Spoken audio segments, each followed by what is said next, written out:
Generally, they were family members who would send a son or a daughter to Milan to live with a relative so they could come to school here. And they would go home on the weekends, but during the week, they would stay with somebody in Milan so they wouldn't have to walk as far to go to school. Now, everybody didn't get an opportunity to just go to school like the kids do today. Generally, somebody in the family would be designated to go to school, and that person would move to Milan with a relative and go to school, and that's how they went to school. Okay, now a lot of people thought Aunt Hassie might have taught at this school, and what did she actually do? I know she did substitution work at this school, but she taught originally at Fly School, and that was a school that was out near Webb-Town that has been destroyed now. But she actually taught out in the country, and she would walk to school to teach so she wouldn't be late. And then with the advent of school buses, then the school bus driver would stop and pick her up and take her to school, and she would open the school up. A one-room school, and she taught like the first 5 or 6 grades until the students were old enough to come to Milan to go on to junior high and high school at this location. Okay, now a lot of people don't know. A lot of family members went to colleges and stuff. And can you expound on a couple people who went to college? Let's talk about Cousin Hassie. Cousin Hassie went to Fisk University in Nashville, Tennessee. And at that time, they had a rule where if you wasn't fair-skinned, you couldn't go to school there. And so she married Uncle Otis, and Uncle Otis had fair skin. So after she married Uncle Otis, she could go to Fisk. Because she had always wanted to attend Fisk University. And she got her chance to attend Fisk University after she married Uncle Otis. Nah, that's good. That's good. Now let's go and find out where you was born and grew up and stuff, and okay, the houses and stuff like that. Let's walk on it that way, okay? Okay, this is St. Paul Missionary Baptist Church, and this is one of the original churches that the Webb family attended. The original church was built in 1893, and it was downtown in Milan off Front Street, and they sold that land to the city, and then they purchased this land and they rebuilt this church in 1956.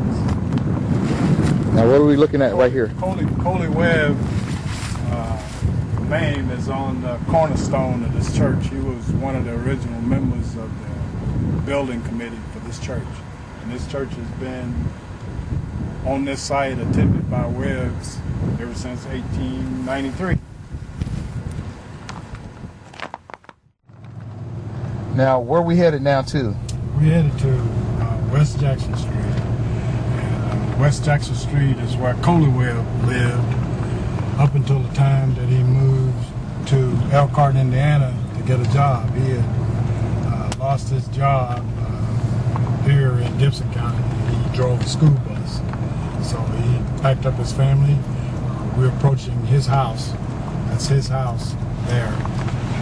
Can we go out and see a little bit, if it's okay? We can walk around. All right.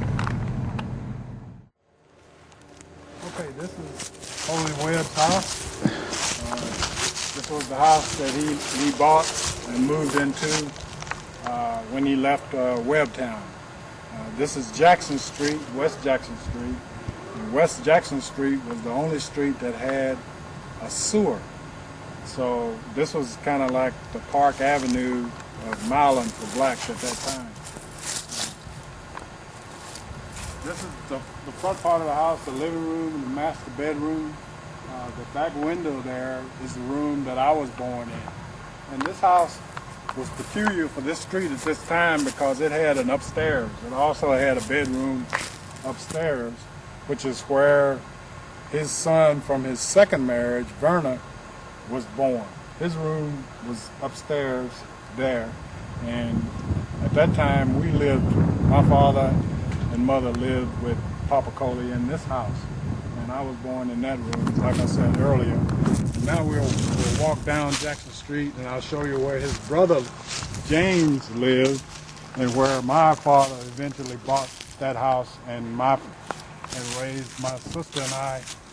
We all lived in the house that's on down the street. Okay, this is the lot where James Webb and his wife originally bought this lot, and they sold the house and the lot to my father.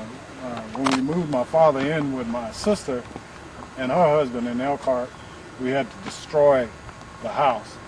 But this lot was originally owned by James Webb. He also built the house that was on this lot, and he sold it all to my father. And my father is passing the rest of it down to my sister and I. I've just moved back to Tennessee and built this garage for my motorcycle and my other car, and to store all my military stuff. This originally lot was owned by James Webb, and the lot next to it was owned by Eli and Bertie Pearson. They were cousins of ours, and my father, when they died out, Bertie and Eli didn't have any children.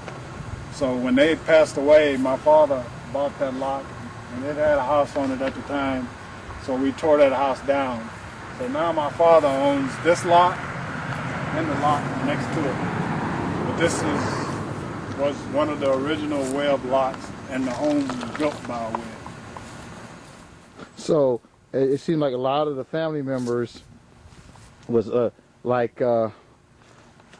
just everybody was like real close knit to family. Yeah, everybody on the street were related, and they looked after each other. Jackson Street at that time was the Park Avenue for blacks in the city of Milan, because it was the only street where blacks had access to an underground sewer. So all the homes on this street were connected to the sewer, and the street was concrete at that time, and it was also the only street in the black area that had concrete, and the rest of the streets were gravel, if they had gravel on them at all. Well, thank you, Richard, very, very much for showing us around. And I hope you enjoyed the things that you've seen today. We have. Thank you, sir. Okay.